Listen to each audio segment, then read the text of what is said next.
It's 6 o'clock on Friday, the 8th of November 2019. Good evening and thank you for tuning in to the English edition of Ora News. My name is Alexandra, bringing you the only daily update of the local Albanian news translated into English. In the hands of his rescuers and with the difficulty in walking due to his injury, Alvin Berisha was finally able to embrace his two sisters and father after 5 years of absence.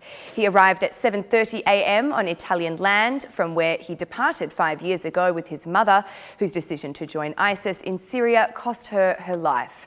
Tears of joy during the exciting moments were expressed by the team that rescued him, with the Red Cross head confessing it had been extremely difficult to enter the refugee camp and extract Alvin.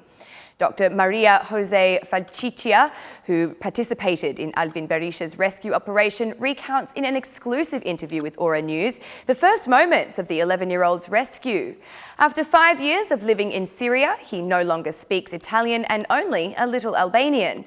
Asked where they found little Alvin, because she was part of the troops who worked on the rescue, the doctor answered, "He was in the orphanage area, but Alvin is not an orphan. He has a father and two sisters who love him. He has a homeland in Albania that loves him also and wants to help him, and a country like Italy willing to welcome him. We went to Italy and waited for the documents to cross the Syrian border, and there we found him. We took him by car to the Red Cross and then to the Italian embassy in Beirut. As for his psychological state, the doctor explained, Alvin no longer speaks Italian, instead speaking Arabic and a few words in Albanian. We wanted to respect the request of the judicial authorities, who wanted to be the first to hear what his life had become after his mother had been radicalised and turned into a fighter. So we did not ask him questions that could bring back memories, as it was not the right moment. We wanted him to make requests, and he asked for things that any kid would. He wanted toys, potato chips, to taste chocolate for the first time, and to have someone to play with," said the doctor.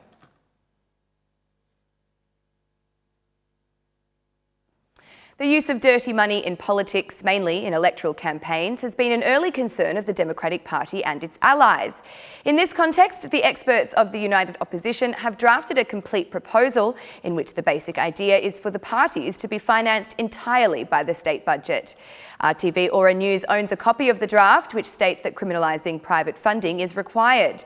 The legal requirement by the opposition affects both the electoral code and the law on the parties. Legal interventions ensure that political party and election funding is derived 100% from the state budget in order to avoid private funding from dubious sources. In parallel, the criminalisation of private financing is proposed, states the draft.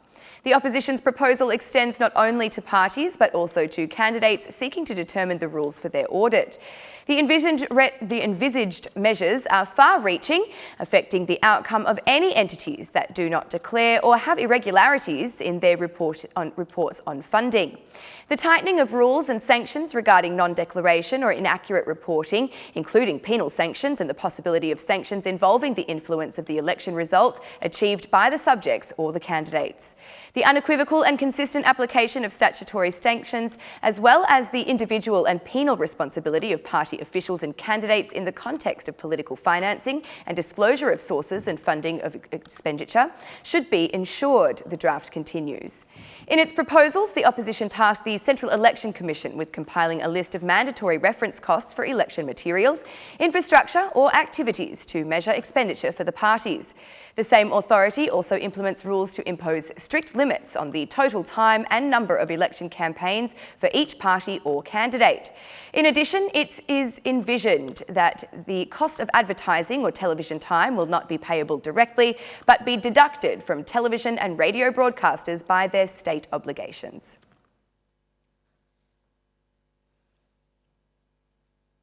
Contrary to the World Bank report, which lists Albania among the most corrupt countries, the president of the European Bank for Reconstruction and Development, Suma Chakrabarti, says the Albanian government is moving in the right direction. He declined to comment on the rather disturbing data contained within the report, arguing that the European Bank for Reconstruction and Development did not contribute to the drafting of the document. In fact, I think that Albania, with this government, is on the right track to improve the climate of investment, reduce corruption, and to become a very good country for foreign investments. I think that this government is going on the right direction, said the EBDR president.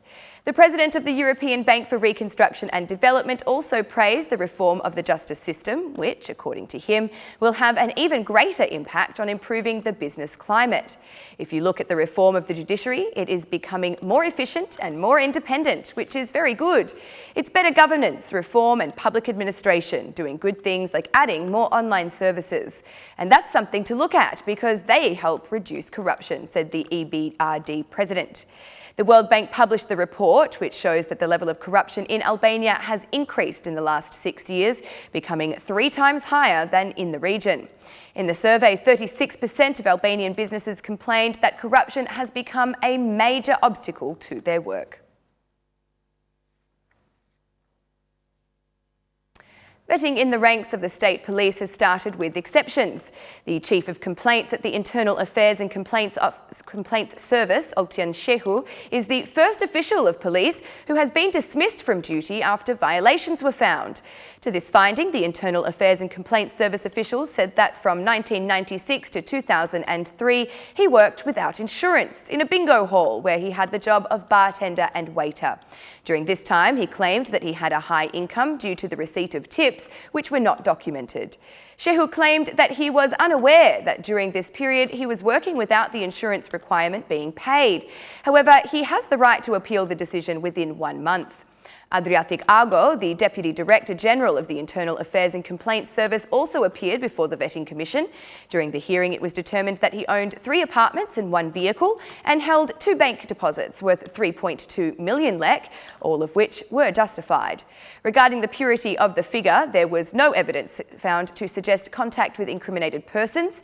Argo lawfully held and conducted himself in the roles of officer, lieutenant, colonel, first captain, major colonel, commissar and commander.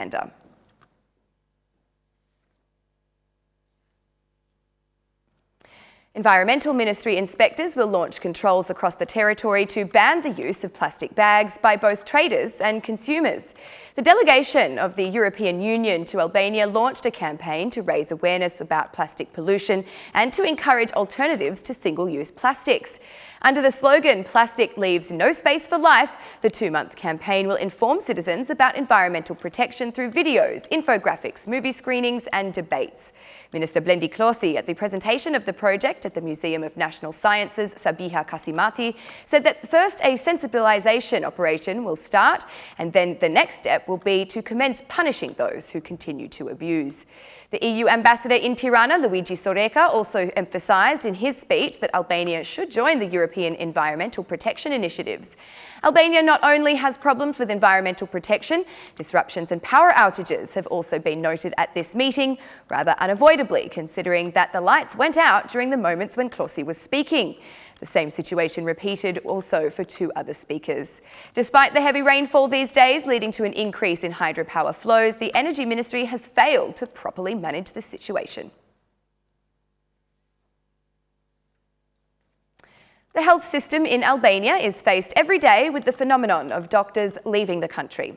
Compared to other countries in the region, Albania is 5 to 6 times worse than the worst in the region due to brain drain. In a situation where doctors are fleeing from Albania, medical staff are faced with an increased influx of trauma cases at around 40,000 presented each year. The number of surgeries performed at the trauma hospital has been significantly higher than the capacity of this institution, so it is demanding increased space to cope with the influx. The 3rd Congress of Albanian Trauma and Surgical Emergencies is being held in Tirana on November 8 and 9. The day before the workshops, experiences were exchanged between other countries in the region for the management of trauma cases.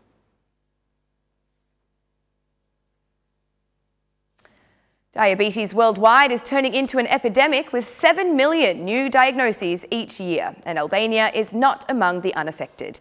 There are 80,000 people living with the disease, and according to the Institute of Public Health, 5,000 new cases were registered last year alone. Diabetes doesn't spare the little ones either, with endocrinologist Dr. Florian Totti saying there are about 600 children affected. However, the more common type 2 diabetes generally affects adults and doctors say it can be prevented if care is taken. One of the concerns raised by doctors is the lack of reimbursement of glycemic measurement cartridges for patients over 25 years of age. Last year, 251 people died as a result of endocrine diseases, including diabetes. And that's the news across the country today. Thank you for watching our English edition this evening, and be sure to join us again every Monday to Saturday at 6 p.m. for the latest news from Albania.